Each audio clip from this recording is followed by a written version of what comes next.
তোমার মনে হচ্ছে আমার স্ত্রীকে আনন্দ দেওয়া দরকার, তাই বলে অমাবস্যার দিনেও একাদশীর দিনেও? পোকা মূর্খ। মেধার মালিক কি মাছ? মেধার দেওয়ার ব্রেন ভালো করার মালিক কি ডিম? 150 বছর ধরে ভারতবর্ষে একটা জাতির ছেলে স্কুলে যেতে পারেনি। কৃষ্ণ বাদ দিয়ে অন্য কারো উপাসনা করে বেড়াও, তাহলে বুঝে নিও তোমার আগের জন্মের বহু পাপ রয়েছে। হে অজ্ঞানী, হে পাপী, কেন তুমি কৃষ্ণ ভজন বাদ দিয়ে আজও দুর্গা পূজা কালী পূজা করে বেড়াচ্ছ? ভাই চৈতন্য চরিতামৃতে কবিরাজ গোস্বামী বাদ বললেন, খুব মন দিয়ে শুনবেন বাবা। চৈতন্য চরিতামৃতে শ্রীল কবিরাজ গোস্বামী বাদ বলছে, পাইয়া মনুষ্য জন্ম, যে না শুনে গৌর গুণ, তার জন্ম হেন ব্যর্থ হইল। আমার কথা বুঝতে পারছেন তো ক্লিয়ার? পাইয়া মনুষ্য জন্ম, যে না শুনে গৌর গুণ। বলছে মানুষ কুলে জন্মে যারা গৌরকে চিনল না, গৌরকে মানল না, গৌরকে ভালোবাসলো না, গৌরের দেওয়া হরিনাম করল না, গৌরকে বাদ দিয়ে অন্য কাউকে ভগবান বলল, জগতে তাদের মানব জন্মটাই বৃথা হয়ে গেল। হরি বল। পাইয়া মনুষ্য জন্ম, যে না শুনে গৌর গুণ, তার জন্ম হেন ব্যর্থ হইল।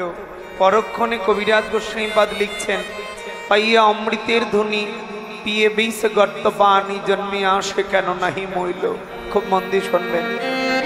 বলছে হাতের কাছে অমৃত পেলে ওটা বাদ দিয়ে বিষ খেলে যে গতি হয়, যারা মহাপ্রভুকে বাদ দিয়ে অন্য কাউকে ভগবান বলছে, হরিনাম বাদ দিয়ে অন্য ধর্ম করছে, তারা অমৃত বাদ দিয়ে বিষ পান করছে। হরি বল, হরি বল।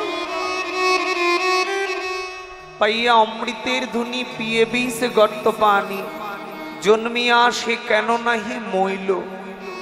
জন্ম মাত্র কেন তার মরণ হয়ে গেল না? জগতে যারা মহাপ্রভুর দেওয়া হরিনাম গাইল না, যারা মহাপ্রভু বলে গৌর বলে একবার কাঁদল না, জগতে তার জন্ম মাত্র মরে যাওয়াই ভালো ছিল। যে বাবা কবিরাজ গোস্বামী শিশুকালে মৃত্যুর কথা কেন বললেন? লাভ কি? লাভ আছে। কি লাভ? খুব মন দিয়ে শুনবেন। শাস্ত্রে বলছেন, কোনো একটা ছেলে বা মেয়ে জন্মের পর 10 বছরের মধ্যে যদি তার মৃত্যু হয়ে যায়, মাতৃগর্ভে 7 মাস আর জন্মের পর 10 বছর, এই সময়ের মধ্যে যদি কোনো শিশুর মৃত্যু হয়, তাহলে শিশুগুলো নিষ্পাপ। কেন? 10 বছরের পরে পাপ লেখা হয়, আগে হয় না। আমাদের পাপ শুরু হয় কখন থেকে? 10 বছর বয়স থেকে পাপ লেখা শুরু হয়। 10 বছর আগে শিশু, শিশু মানে নিষ্পাপ, শিশু মানে বৈষ্ণব। বৈষ্ণবকে সেবা করা, ভগবানকে সেবা করা, আর 10 বছরের ছোট শিশুকে সেবা করা, সমান পূর্ণ ফল লাভ হয়। হরি বল। এই যে বাবারা, এই জন্য বলছেন 10 বছরের মধ্যে যদি কোনো শিশু মৃত্যু হয়ে যায়, তাহলে শিশুগুলো সরাসরি ভগবানকে পেয়ে যায়। কেন? কারণ সে তো নিষ্পাপ অবস্থায় মরল, তাহলে জন্মিলই বা কেন? বললেন আগের জন্মে ছোট্ট কিছু পাপ ছিল, যে পাপের প্রায়শ্চিত্ত মাতৃ জঠর যন্ত্রণা দিয়ে, তাকে কষ্ট দিয়ে জন্মামাত্র মরে গেল, এরা সরাসরি ভগবানের চরণ প্রাপ্তি হয়ে গেল।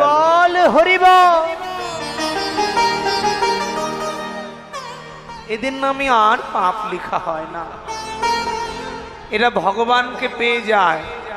ভক্তমণ্ডলী বাবা, এই জন্য শাস্ত্রে বলছেন, এই পৃথিবী থেকে চলে যাবেন, আপনার আদরের ছেলে, আদরের মেয়ে, আদরের স্বামী, পৃথিবীর কারো সঙ্গে দেখা হবে না।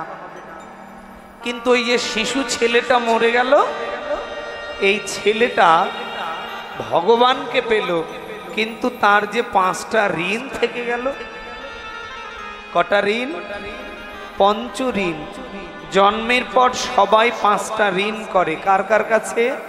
দেব ঋণ, ঋষি ঋণ, পিতৃকুল, মাতৃকুল এবং মা বসুমাতা।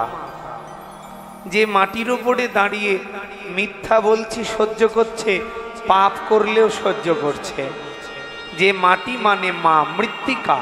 তাহলে দেবঋণ, ঋষিঋণ, পিতৃকুল, মাতৃকুল এবং মা বসুমাতা, 5টি ঋণ করে চলে গেল।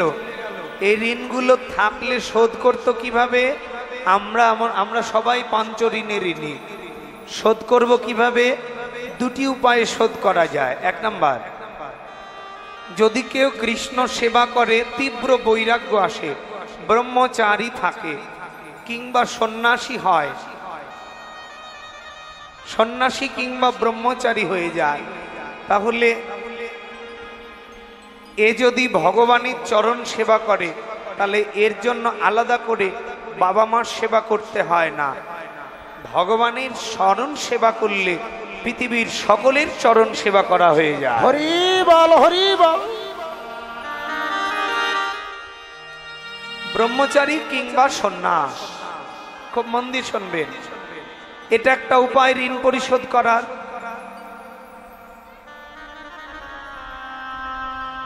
এবং আমি এটা শুনলাম, আমার শোনা কথা বলছি, আমাকে একজন বাবাজি না মাতাজি বললেন যে এখানে নাকি ব্রহ্মচারীকে দিয়ে পূজা করানো হয় না।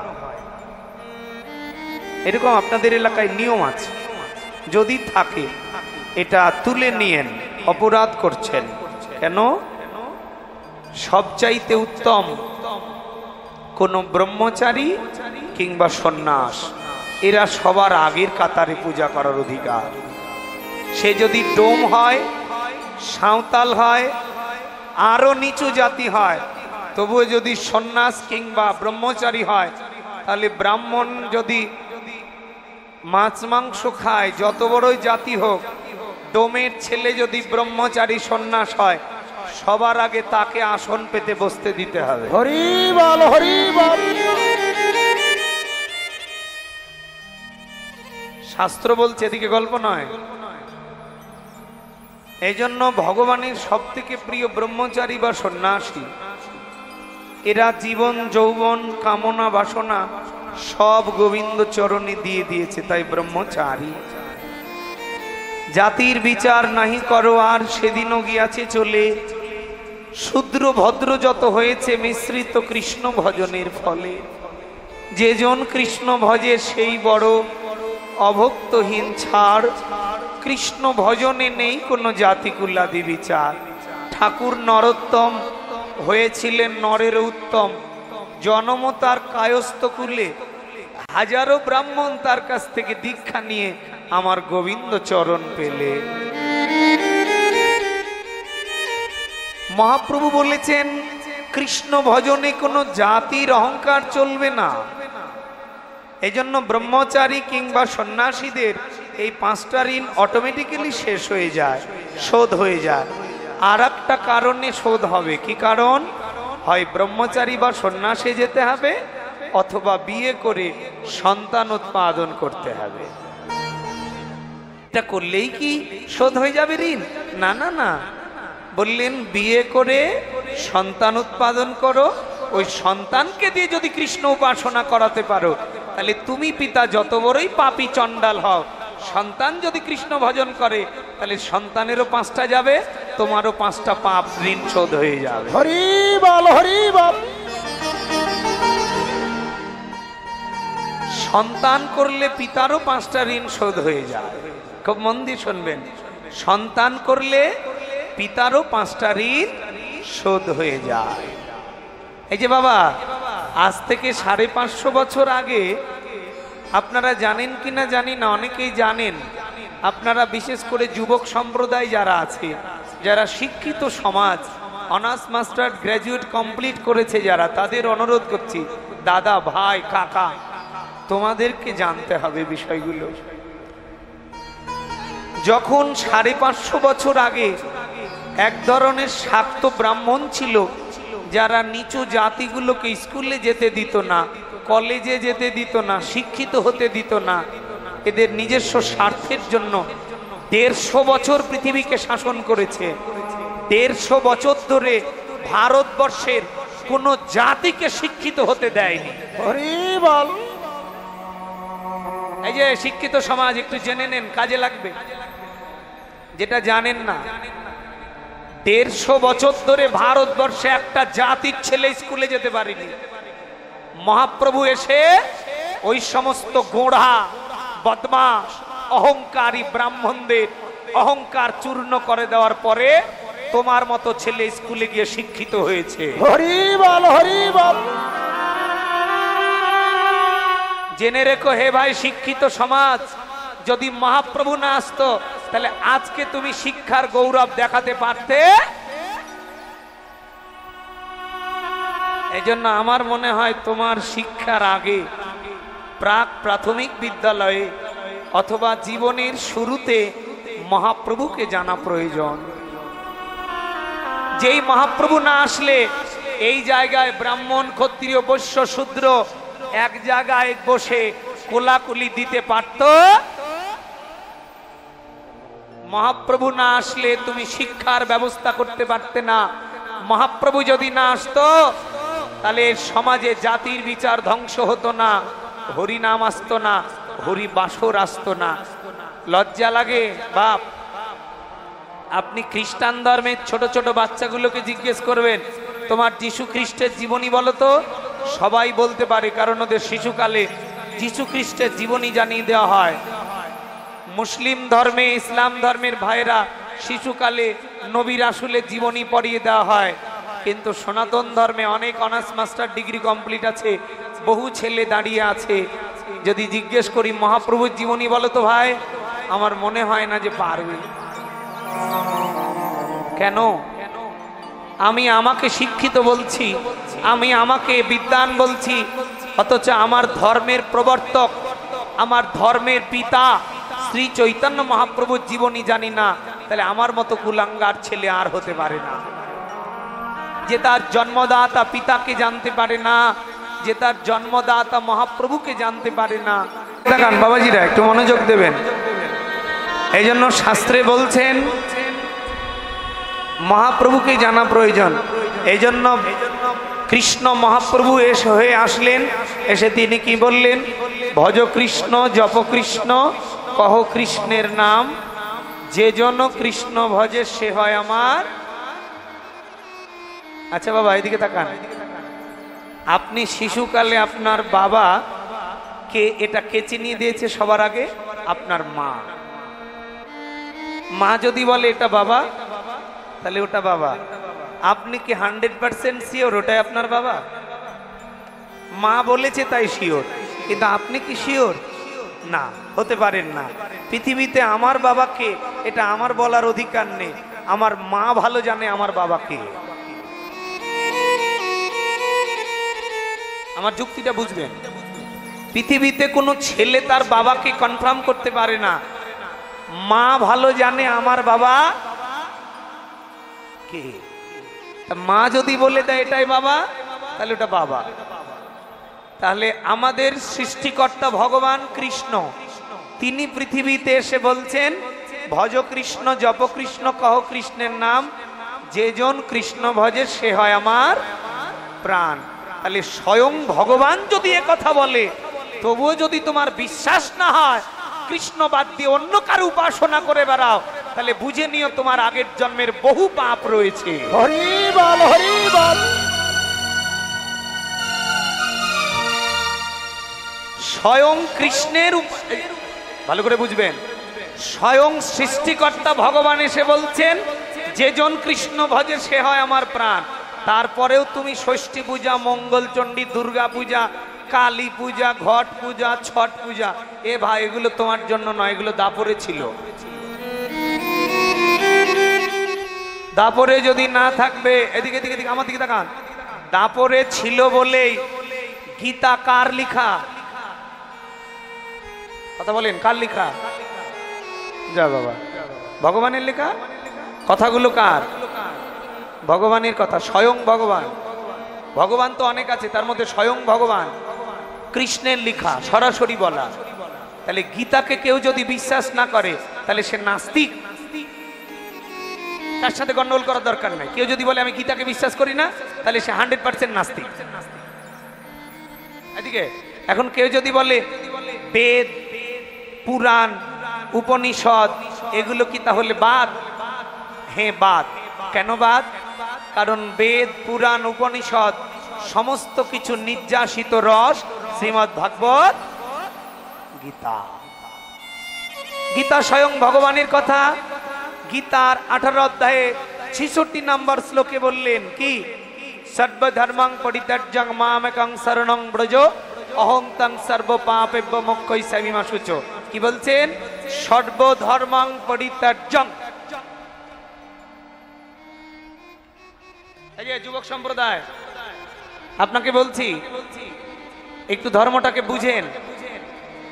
আপনি ধর্ম বুঝলে ধর্ম মাথা তুলে দাঁড়াবে। ধর্মের জন্য রাস্তায় নামতে হয় না ভাই, ধর্মের জন্য কাউকে যেতে হবে না।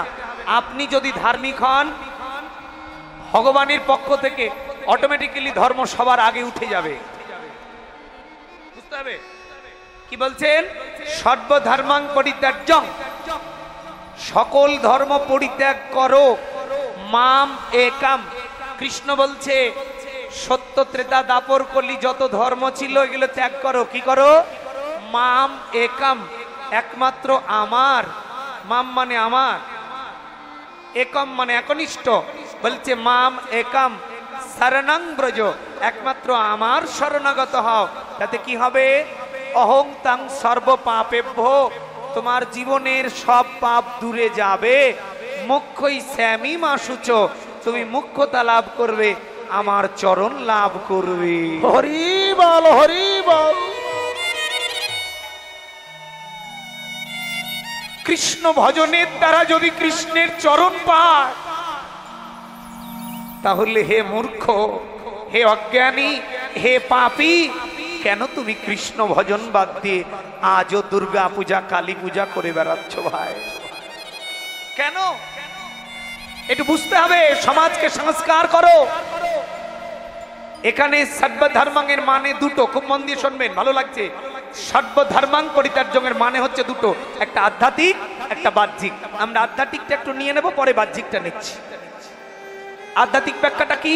আধ্যাত্মিক ব্যাখ্যাটা হবে সর্বধর্মাং পরিত্যাজ্যং, বলছে তোমার ইন্দ্রিয়ের যে ধর্মগুলো আছে, চক্ষু, কর্ণ, নাসিকা, জিহ্বা, ত্বক, এরা যা চায় এদেরকে তাই দিও না।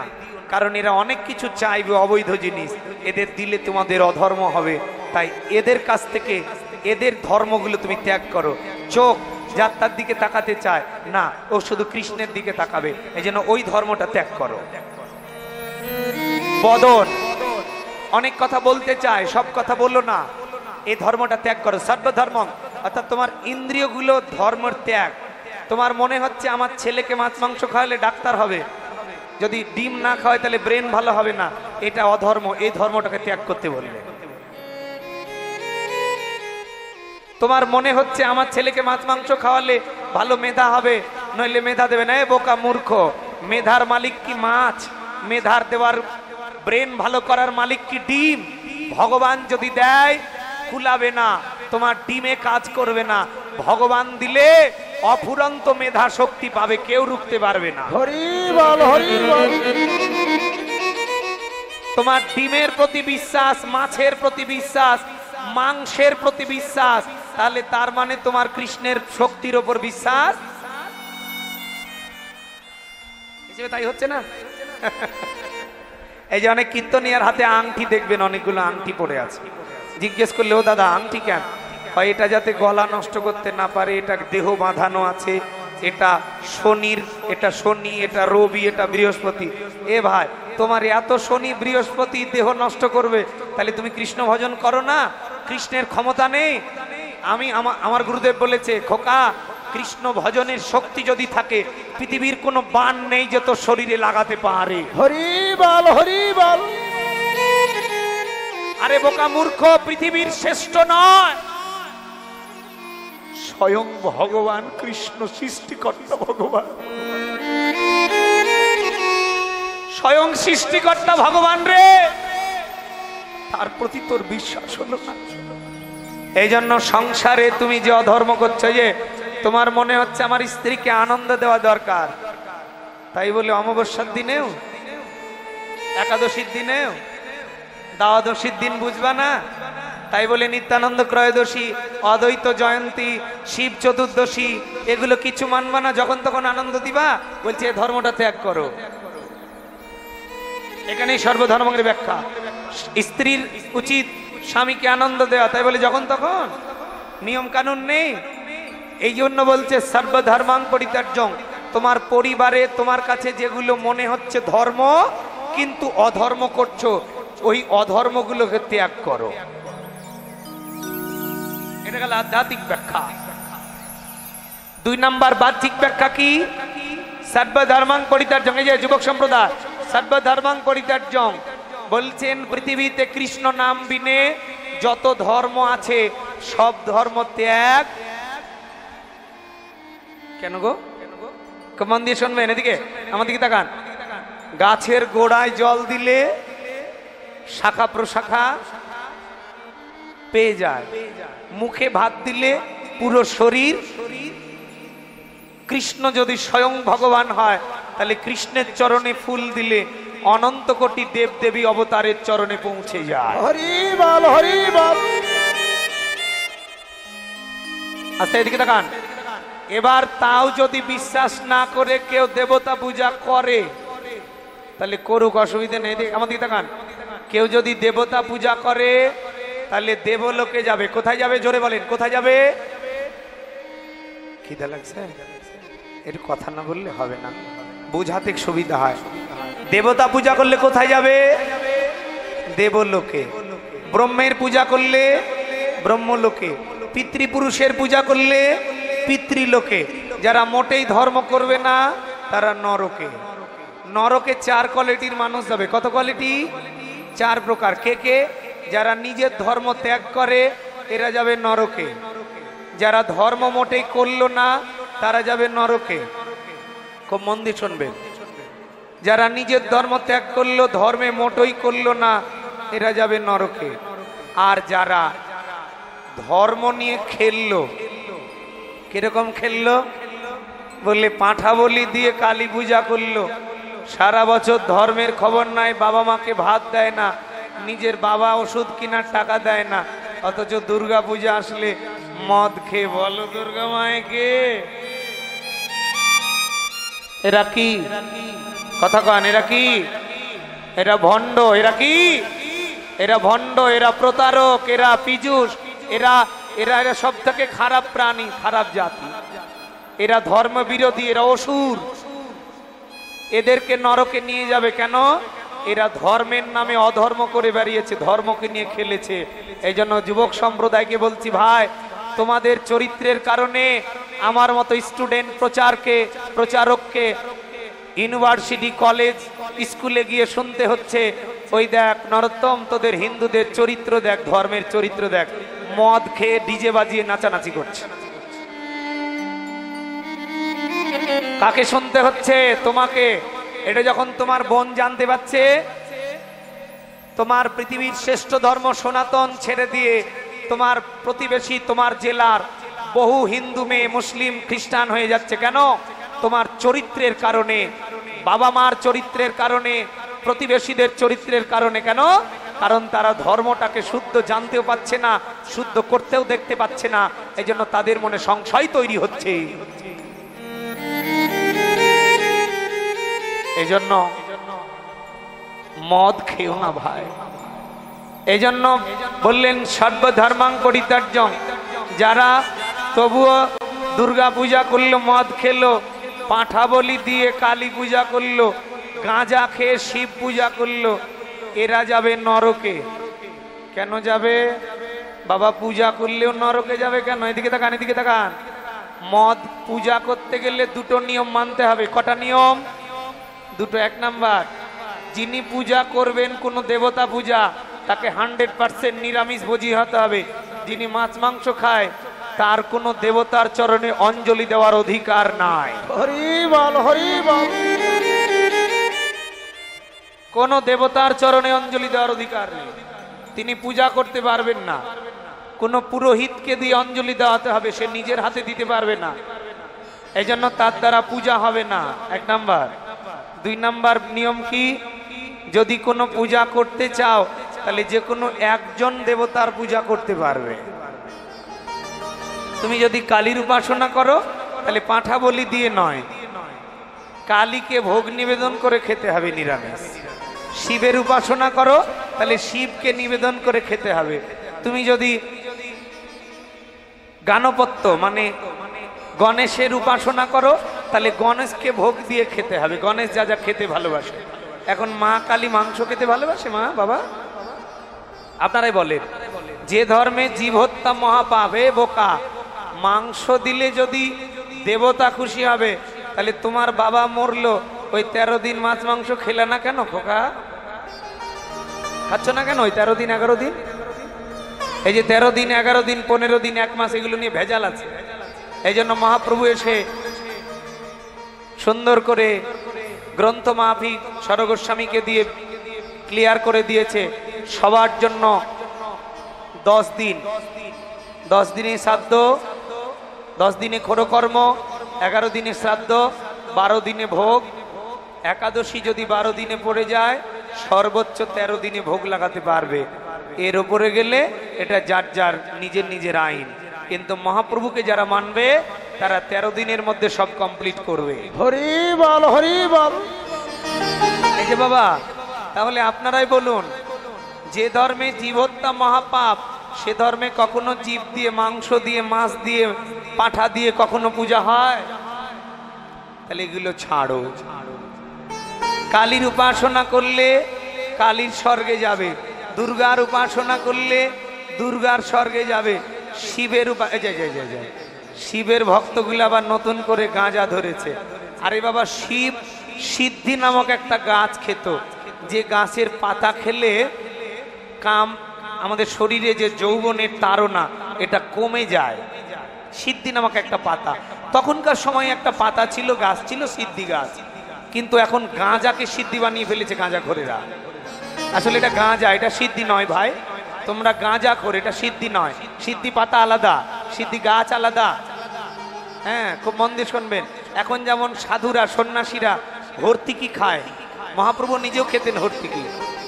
হর্তিকি খেলে আমাদের শরীরের যে কাম এগুলো নষ্ট হয়ে যায় এবং সজাগ থাকে না।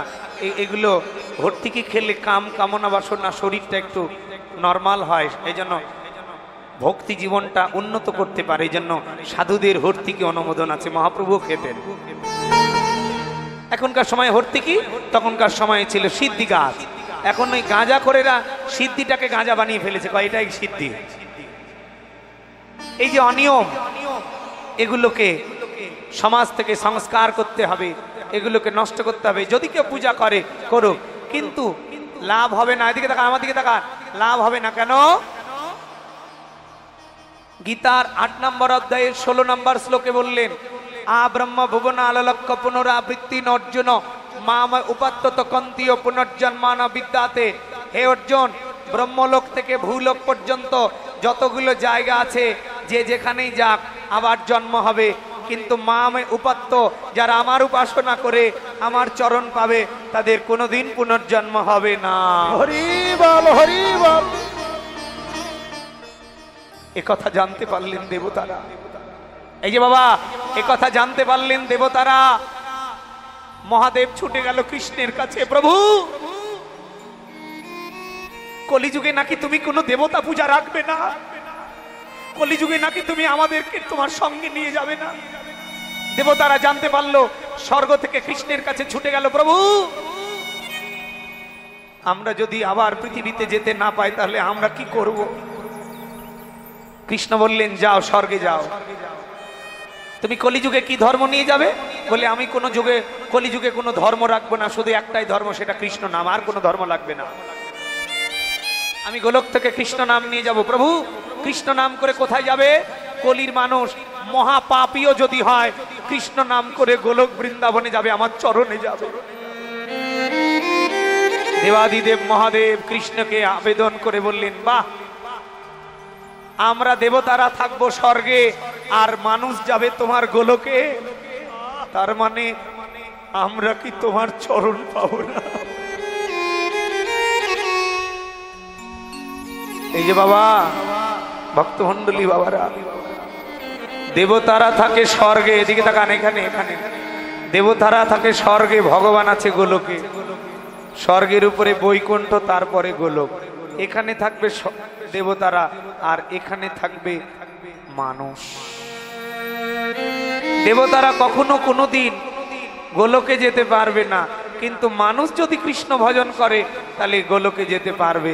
এ কথা জানতে পেরে দেবতারা গোবিন্দ চরণে বললেন, প্রভু তাহলে আমাদেরকে মানুষ কুলে জন্ম দাও, আমরাও মানুষ কুলে জন্মে কৃষ্ণ নাম করে তোমার গোলক বৃন্দাবনে যাও। হরি বল, হরি বল। এই জন্য বাপরে, অনেক দেবতা কলিযুগে মানুষ কুলে জন্মে গেছে। অনেকগুলো দেবতা পৃথিবীতে এসেছে। এই যে বাবা, তুমি যে দুর্গার উপাসনা করবে না, এ দুর্গা আর দুর্গা নেই। এ দুর্গা চলে এলো কৃষ্ণ নাম করার জন্য। কার ঘরে? অদ্বৈত ঘরণী সীতা ঠাকুরানী। গ্রন্থ পড়ে দেখো ভাই, দুর্গাও কৃষ্ণ নাম করার জন্য এলো, আর তুমি সেই কৃষ্ণ নাম বাদ দিয়ে দুর্গা পূজা করে বেড়াচ্ছ। তুমি বুঝে নাও তুমি কতটা পাপী, কতটা অজ্ঞান। শিব, শিব এলো অদ্বৈত আচার্য রূপে। মিথ্যে বলছি? গ্রন্থ পড়ে দেখো ভাই। দুর্গা এলো সীতা ঠাকুরানী, নারদ মুনি হলেন শ্রীবাস, বলরাম হলো নিতাই, শিব হলো অদ্বৈত।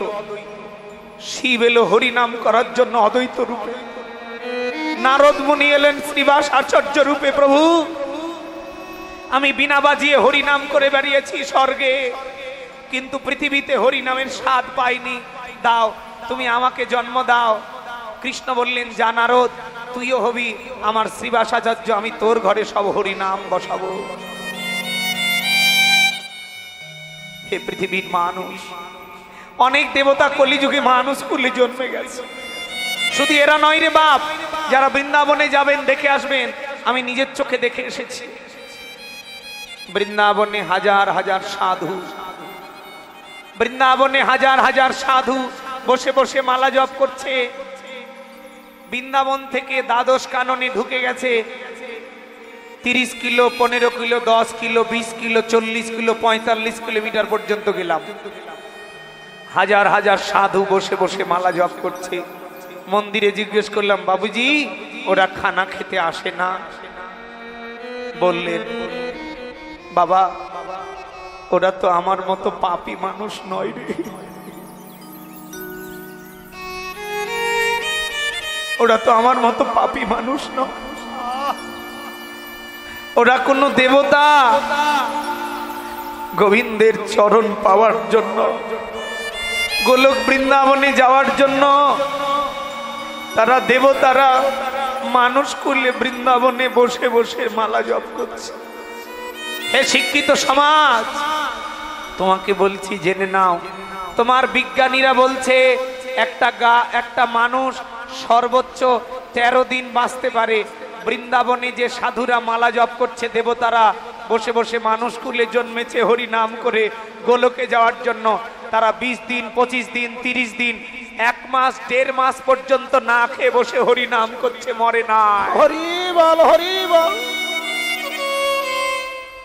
আমাদের নওগাঁ জেলায়, এই যে বাবা এদিকে তাকান, আমাদের নওগাঁ জেলার কৃষ্ণচন্দ্র গোস্বামীর একজন শিষ্য চলে গেছেন বৃন্দাবনে, জঙ্গলে বসে বসে হরি নাম করছে, আমাদের পরিচিত। আমার এক দাদা তাকে নিয়ে গিয়েছিল, তিনি আর আসেনি, ওখানে বসে হরি নাম করছে। জানেন, জিজ্ঞেস করি দাদাকে কতদিন পর পর মন্দিরে আসে, কয় 20 দিন 25 দিন পর পর জঙ্গল থেকে উঠে আসে। এখন আবার নতুন করে শুনলাম গত 7-8 মাস থেকে তিনি মনোব্রত পালন করছেন। 7-8 মাস হয়ে গেল, কথা বলেনি। মন্দিরে খেতে আসলে চুপচাপ খেয়ে দিয়ে চলে যায়, কিছু দরকার হলে খাতায় লিখে দেয়। প্রতিজ্ঞা করেছে 12 বছর বিনা কথাতে থাকবে, বাক্যতে থাকবে। মনোব্রত করেছে, কথা বলবে না, 12 বছর কথা বলবে না। 1 বছর প্রায় হতে যাচ্ছে। বৃন্দাবনে এরকম অনেক সাধু আছে, রাধাকুণ্ডে অনেক মহাত্মা আছে। একজন সাধু আছে এখনো বেঁচে আছে, ইউটিউবে সার্চ করেন, বিনা কিডনিতে বেঁচে আছেন, দুটো কিডনি দুটোই নষ্ট, অথচ তিনি স্ট্রং। এত এত নাচানাচি করে, এত কৃষ্ণ নাম করছে, এত ভাগবত পাঠ করছে, এত কীর্তন গাইছে, মরে নাই। আজকে 25 বছর থেকে বিনা কিডনিতে বেঁচে আছেন বৃন্দাবনে, আজও বেঁচে আছে। এরা কারা?